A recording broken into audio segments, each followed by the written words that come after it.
నన్ను నమ్మక మా నాన్నని మాయ చేసి స్థలాన్ని రాయించుకుందామని రిజిస్టర్ ఆఫీస్కి వెళ్తే ఇంతలో ఒకడొచ్చి మొత్తం చెడగొట్టాడు. ఈ మాట అనడానికి సిగ్గులేదు నీకు? పాలిటిక్స్లోకి ఎంటర్ అయ్యాక పసిపిల్లాడి దగ్గర కూడా ఎంతో జాగ్రత్తగా ఉండాలి. నువ్వు చెప్పింది అతని గురించేనా?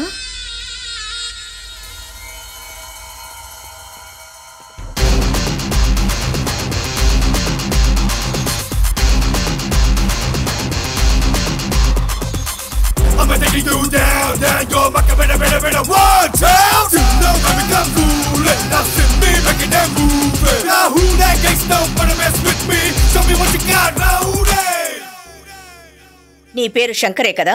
సినిమాలో చేరి ఫైర్ శంకర్గా 500కి 1000 రూపాయలకి జిమ్ బాయ్గా పనిచేస్తున్నావు. సినిమాలో పెద్ద విలన్ అవ్వాలన్నది నీ కళ. తర్వాత పక్కనే ఉన్న లేడీస్ హాస్టల్లో పిల్లకి సైట్ వేస్తున్నావు.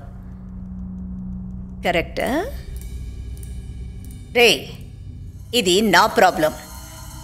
ఇంకోసారి ఈ ల్యాండ్ విషయంలో తలదూర్చావో, ఏ పని కోసం వచ్చావో ఆ పని చూసుకో. పోరా.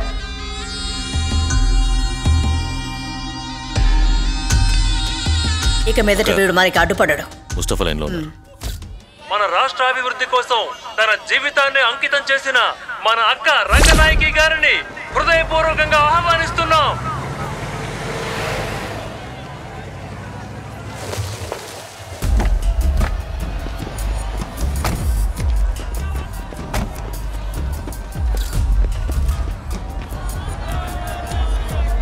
అక్క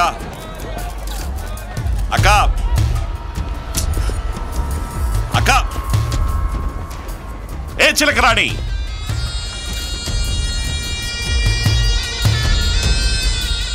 అక్క నీతో కొంచెం మాట్లాడాలక్క. ఇక నీ నిజమైన పేరు చిలకరాణి కదూ? 15 ఏళ్ల వయసులో చిలకలూరుపేటలో ఆ వ్యాపారం మొదలెట్టిందాను కదూ?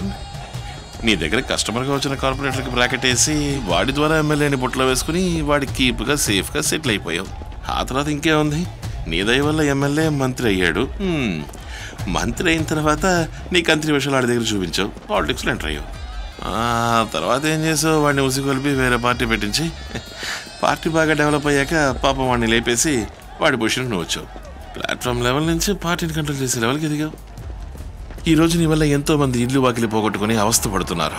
పాపం అనాథ పిల్లలు, కన్నవాళ్ళు ఎవరో తెలియని వాళ్ళకి ఆ ఆశ్రమమే అమ్మా నాన్న ఆదరించింది. అది కూడా వాళ్ళు కాకుండా చేసి వాళ్ళ నడి రోడ్డు పాలు చేశావు.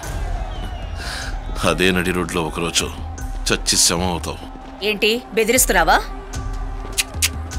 సవాల్. అవును, ఆ రోజు ఏమన్నావు? వచ్చిన పని మాత్రం చూసుకోవాలి కదా. సినిమాలో విలన్ అవుదానే వచ్చాను. ఇక మీద నేనే నీకు విలాన్ని. ఇక చూపిస్తూ చూసుకో బయాస్కోప్.